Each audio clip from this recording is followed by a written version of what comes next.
In previous video, we have discussed the synthesis of penicillin. Now we are going to see its mechanism of action. Penicillin will be acting on the cell wall of bacteria. Before going its action, we will see first how the cell wall is grown in bacteria.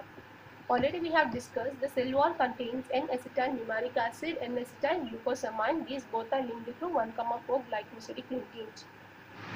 The chain is continuing, and each numeric acid will have a chain of amino acids.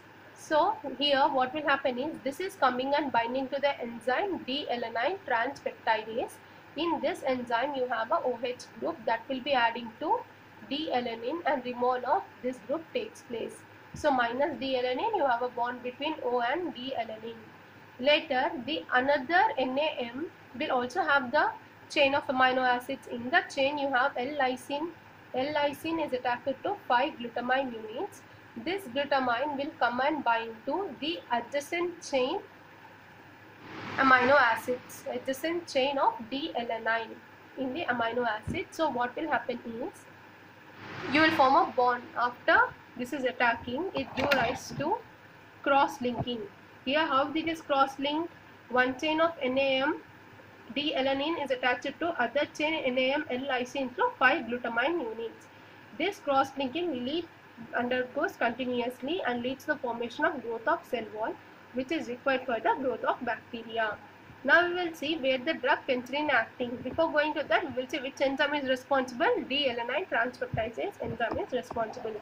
Now if we see the mechanism of action of drug, now this D-alanine transpeptidase enzyme, which is there, when you take a drug penicillin, this drug penicillin will go and bind to D-alanine transpeptidase enzyme.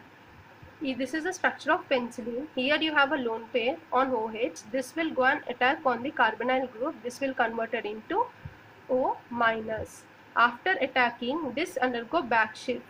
This is shifted back and this is open. Once it is opening, here you will get NH and it is binded to this enzyme D-alanine. It is binded to D-alanine transpeptidase enzyme irreversibly, strongly through a covalent bond. Once it is bonded, there is no place for NAM-NAG chain to come and attack. So cross-linking will be stopped. Once cross-linking is stopped, cell wall is not formed. As the cell wall is not formed, the growth of bacteria can be stopped. In this way, the penicillin will be acting on the body.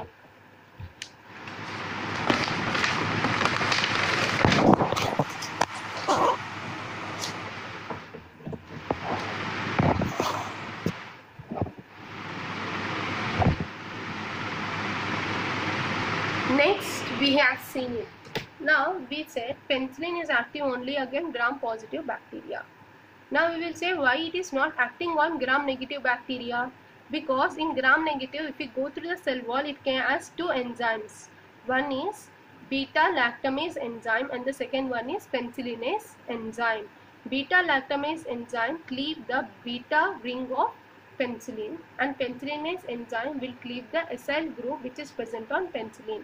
So when it is taken to negative bacteria in the cell wall itself, before entering into that only, this will get cleaved. The penicillin will get cleaved and its action is lost. Now in stomach, due to acidic pH, this lactam ring will be cleaved. Due to that, it will become inactive in stomach. Hence, it cannot be taken orally. Now we see here I have drawn the structure of penicillin. We will see how the penicillinase acts, how the beta-lactamase acts and what will happen in the stomach. Now in penicillin, this side chain which is there, that will be lost and makes the penicillin inactive. By the action of enzyme beta-lactamase, see this enzyme will come and act here. This will open. Once this will open, you will get your negative charge. This will undergo black shift and this will be open. It will cleave this ring. It will cleave the beta-lactam ring. Here you will have OEMZ enzyme and it will be cleaving beta-lactam ring. Next, in the presence of H+, it will be similar to beta-lactam. Instead of here enzyme, here you will have OH. Its function is also cleaving of this beta-lactam ring and making the penicillin inactive. This is why the penicillin is not active for gram-negative bacteria, and second point, why it is not taken orally. Next topic we will discuss is semi-synthetic penicillin. This is nothing but for semi-synthetic penicillin. I have took a penicillin moiety and already prepared penicillin I have took and have treated with penicillinase. Here the R is one group. Now I am treated with penicillinase, means this will be lost. It is converted into NH2. After converting into NH2, it is converted to 6-amino penicillinic acid. It is converted to 6-amino penicillinic acid. This penicillinic acid I am treating with R dash C double bond O Cl. I am changing the R group. Previously it was R. I am changing the group at this position R dash. Here you will get R dash C double bond O NH. By changing this R group, you can synthesize many penicillins. Okay. Now here R is replaced by R dash. How I replaced? First broken it by the action of penicillinase enzyme. It is converted to NH2. After converting to NH2, I am adding a whatever my required R group, having a acyl 1 I have kept and I am added on it. So I will get a new semi-synthetic penicillin. Now we will go through the examples of few semi-synthetic penicillins. Here this is R dash, new R dash. When that R dash is this group. See, for drawing semi-synthetic penicillin, till here it will be same. This structure will be same for all. For semi-synthetic penicillin, that structure will be same for all. Only they differ in this R dash group will be differed. Now here what I am doing is C double bond O.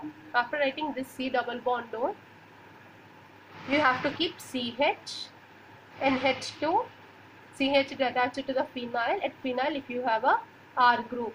If this R is a hydrogen, that is ampicillin. If the R is OH, that is amoxicillin. How you will write in here? Everything is penicillin. Instead of R, you have to keep CH, NH2. This CH, H is attached to benzene. At outer para position, it should have R. If R is hydrogen, it is ampicillin. If R is OH, it is amoxicillin. We see its activity. See, most of the antibiotic drugs which is seen in the market worldwide, 40% is of these drugs only. Later it can be taken orally and this have a resistance towards the acid which is present in our stomach, and it is permeable to gram-negative bacteria. Now you see it is susceptible to penicillinase and beta amylase. See, it can cross the barrier of gram-negative. See, you have a different constituent. In gram-negative you have more lipid layer, whereas in the gram-positive you have more peptidoglucan layer. That drug can cross the membrane, but just if it crosses, after crossing the cell wall, you see two enzymes. But it is susceptible to this enzyme, and these enzymes will affect this drug. So it is only active to gram-positive and very few gram-negative bacteria. Second one, carbenicillin. This will be similar to amoxicillin and ampicillin. Same till here it is a structure of penicillin. Till here it is same to the structure of penicillin till C double bond O. R is nothing but CH benzene. Here also you have CH benzene. Instead of NH2, here you will have COOH. That is carbenicillin. Now this is also resistance to acid, means it can be taken orally. If it is acid resistance, can be taken orally. And this is also resistance to beta lactamase and penicillinase enzymes also. It is having the resistance. It can fight that beta lactamase enzyme, penicillinase enzyme. That's why it is active against gram-positive and gram-negative bacteria. Next drug is cloxacillin. In cloxacillin, till here everything is same. For all structures you have to remember till here. After this you write down a 5-membered ring. 5-membered ring should have a nitrogen, oxygen. Later you keep 2 double bonds here. Here one, here one. Opposite to nitrogen you keep methyl group, and adjacent to nitrogen keep CH2Cl. You have to write it first 5-membered ring, nitrogen, oxygen. After writing the ring, keep 2 double bonds. Opposite to nitrogen, methyl group. Adjacent to nitrogen, CH2Cl. In this way, you have to refer cloxacillin. This is also acid resistance, and it is also orally active. How it is gaining its acid resistance is this acyl group which is there, that is less nucleophilic, and also due to steric factor, this lactam ring doesn't get cleaved. Next, it is showing resistance to penicillinase. it will have resistance to penicillinase, but it cannot have form resistance to beta-lactamase. It is beta-lactamase enzyme can affect the drug, but it is free from penicillinase. It is getting a resistant against penicillinase. Now example is gram positive and few gram negative. Few gram negative because it is not showing resistance against beta-lactamase enzyme. We have to consider only few. Last one, methicillin. In methicillin, till here again same. Again you have to write a benzene. This benzene where you have joined, adjacent to that keep OCH3. Opposite to this OCH3 write down another OCH3. In this way you have to write from methicillin. This is a narrow spectrum. Narrow spectrum means it will only act on only one, just like penicillin, only on one, either gram positive, gram negative. It is administered parenterally. It is only also given through injection. It is active against only gram positive bacteria. So what this bacteria, this drug, when you take more than required, when you are taking this drug day by day, the bacteria inside our body will have the resistance towards drug. Means this drug cannot be effective for longer period. After few times of taking a dosage, the bacteria itself will get resistance to against this drug, and the drug will no more act on our body. So it is not effective for long period because bacteria will gain resistance towards the drug. These are the examples of semi-synthetic penicillins.